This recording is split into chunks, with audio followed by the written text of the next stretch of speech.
শুষ্ক মৌসুম এলে পানির স্তর নেমে গিয়ে গভীরতা হারিয়ে ফেলে নদী। তেজস্বিনী স্রোতস্বিনী যমুনার বুকে জেগে ওঠে অসংখ্য চর। উজানের প্রবাহ না থাকায় অনেক স্থানে নদীর গভীরতা নেমে আসে হাঁটুর নিচে। সম্প্রতি এমন দৃশ্য দেখা যাচ্ছে রাঙামাটির পাহাড়ি জনপদে। এতে বিপাকে পড়ছেন সাধারণ মানুষ। রাঙামাটির প্রতিনিধি রিকো চাকমা তথ্য ছবিতে রুমি প্রভার ডেস্ক রিপোর্ট।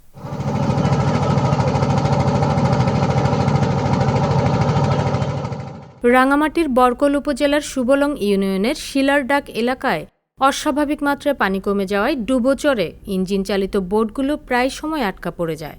তাই স্থানীয় এলাকাবাসী বোট আটকে পড়া জায়গায় মাটি খনন করে বোটগুলো ঠেলে পার করে দিয়ে প্রতিনিয়ত মানবিকতার কাজ করে যাচ্ছেন।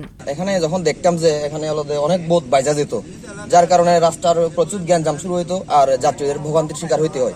অনেক সরকারি কর্মচারী এখানে আবদান করে ঠিকমতো অফিসে পৌঁছাতে পারতেছে না।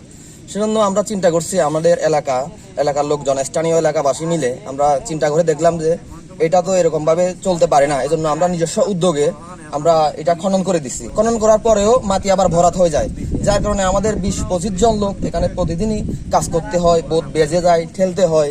যে যা দিচ্ছে মানবিক কাজ করতেছি হিসেবে 10-20 টাকা 50 টাকা, যার থেকে যেটা পাচ্ছি নিজের ইচ্ছায় যা দিচ্ছে তাই নিচ্ছি। এখন দিন শেষে হিসাব করলে দেখা যায় যে আমাদের 20-25 জন লোকের হয়তো 100-200 টাকাও পড়ে না সারাদিন কষ্ট করার পরে।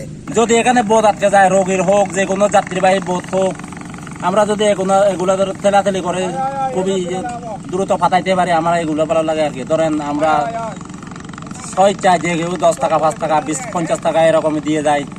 আমরা যা পাই তা দিয়ে সন্তুষ্ট হই। কি করার আছে, আমার তো করার কিছু নেই।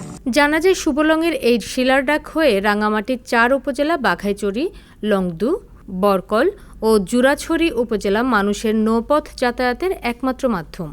কিন্তু শুষ্ক মৌসুমে কাপ্তাই লেকে অস্বাভাবিক মাত্রায় পানি কমে যাওয়ায় 4 উপজেলার মানুষের যাতায়াত খুবই দুঃসাধ্য হয়ে দাঁড়িয়েছে। যাত্রীদের প্রতিনিয়ত ভোগান্তির শিকার হতে হচ্ছে। বিশেষ করে সরকারি কর্মচারীরা কর্মস্থলে পৌঁছাতে পারছেন না। এছাড়া কেউ অসুস্থ হলে পড়তে হচ্ছে চরম বিপাকে।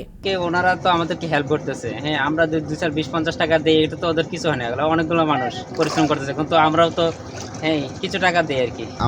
আমার নজরে আছে হয়তো সুবলং ইউনিয়ন আর আমার ইউনিয়নের মাঝখানে যে দুবছর হচ্ছে, ওখানে অনেক বিভিন্ন মালামালের এবং যাত্রীবাহীর বোটগুলো ভেসে যায়। তো আমি আমার এলাকাবাসীদের অনুরোধ করেছি তারা যেন মানবিক সহযোগিতা দেয়। তো আমি জানলাম তারা পর্যাপ্তভাবে মানবিক সহযোগিতা দিয়ে যাচ্ছেন।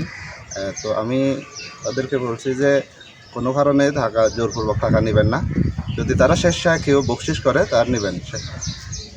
এই জন্য আমি তাদেরকে এলাকাবাসীকে ধন্যবাদ জানাই। সকালে আমি 6টায় এখানে 5টায় এখানে উপস্থিত, রাতের সন্ধ্যা 7টায় চলে যাই। সারাদিন যানবাহনের এই উপকার করে আমরা এই আসা যাওয়া করতে, যে আমাদের এই ছড়ে উঠে যায়, এগুলো আমরা নামাই দিই। সময় আমাদের ওই মালামালগুলো আবার আরেক বোধে পার করে দিই। এই আমাদের শেষ কথা, আমাদের সরকার যদি আমাদের জন্য একটু দোয়া করতো, আমরা একটু সন্তুষ্ট হইতাম আর কি। রুমি প্রভা, সংবাদ প্রকাশ।